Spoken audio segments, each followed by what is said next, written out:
Hora de conversar com Mônica Bergamo. O assunto de hoje é a CPI da pandemia e os problemas de médio prazo para o governo no Senado. Dá tempo da gente encerrar até as 9h20, Mônica? Bom dia. Dá. Vamos lá, então. Vou tentar resumir muito. Olha só, bom dia para vocês.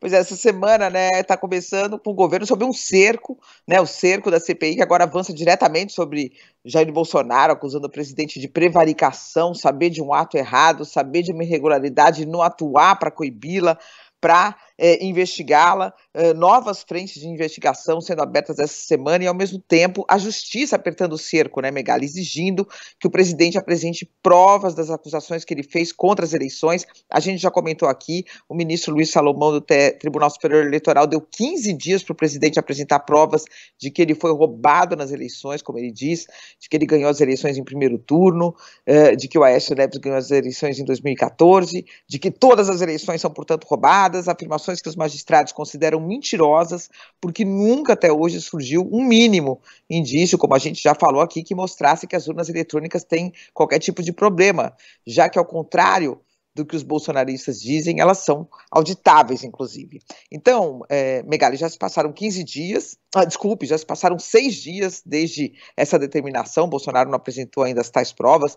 Eu até sugiro, Megali, que a gente passe a fazer uma contagem regressiva, né? Faltam 9 dias para o presidente apresentar provas, faltam 8 dias. O ministro Gilmar Mendes também deu 10 dias para ele responder a uma ação da Rede que questiona esse discurso, 3 dias e nada até agora.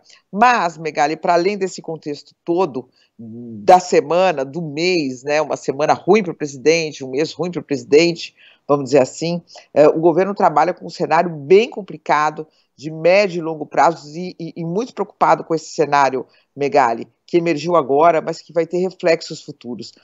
O governo está hoje com uma maioria mínima, de 2 votos apenas no Senado Federal, o que pode complicar muito a vida do presidente Jair Bolsonaro no futuro, né?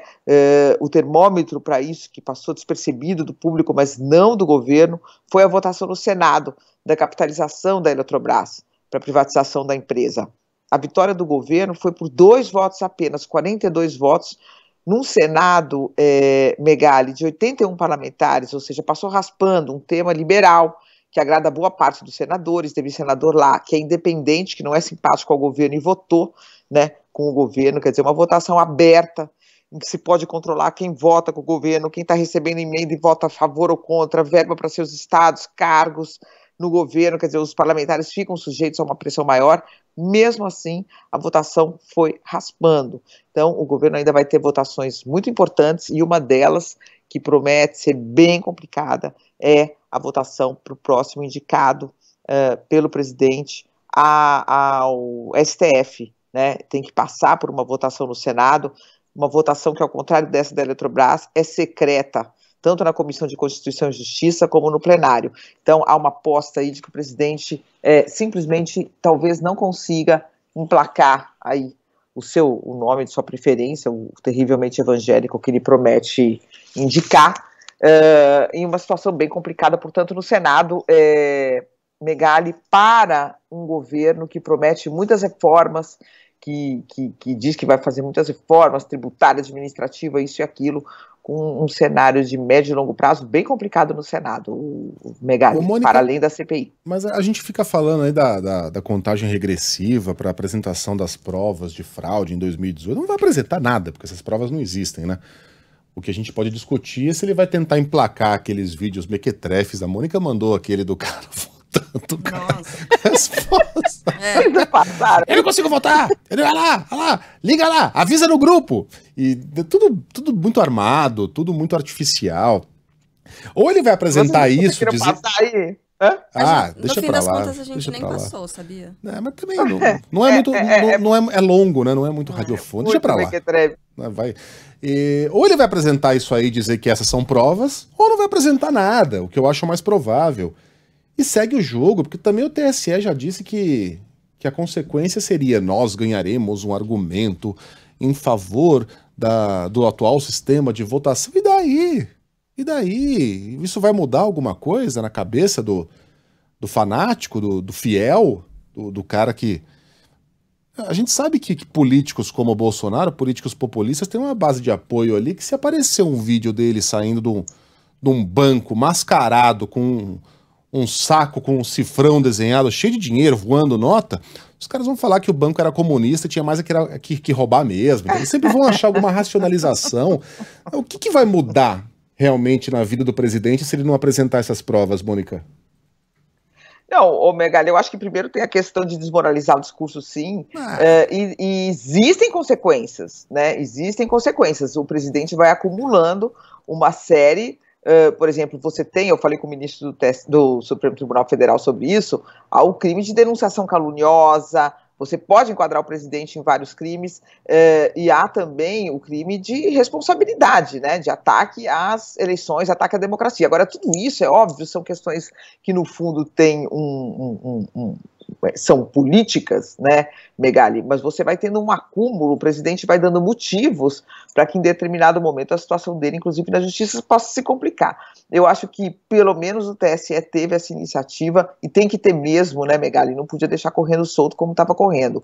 E há ministros do TSE, eu comentei aqui na semana passada, que já me falaram da hipótese do presidente ficar inclusive inelegível se continuar com esse tipo de ataque, porque é uma fake news, você tem um inquérito de fake news correndo, você tem 2 ações no Tribunal Superior Eleitoral que foram movidas contra a campanha dele por disparo de mensagens falsas em WhatsApp, uma eleição inundada com fake news, e você tem como fazer uma ligação ali na frente. Eu ouvi disso de um ministro do Tribunal Superior Eleitoral. Claro que você só torna um presidente inelegível se você tem força política para isso, se ele está num desgaste tamanho que isso seja possível, né?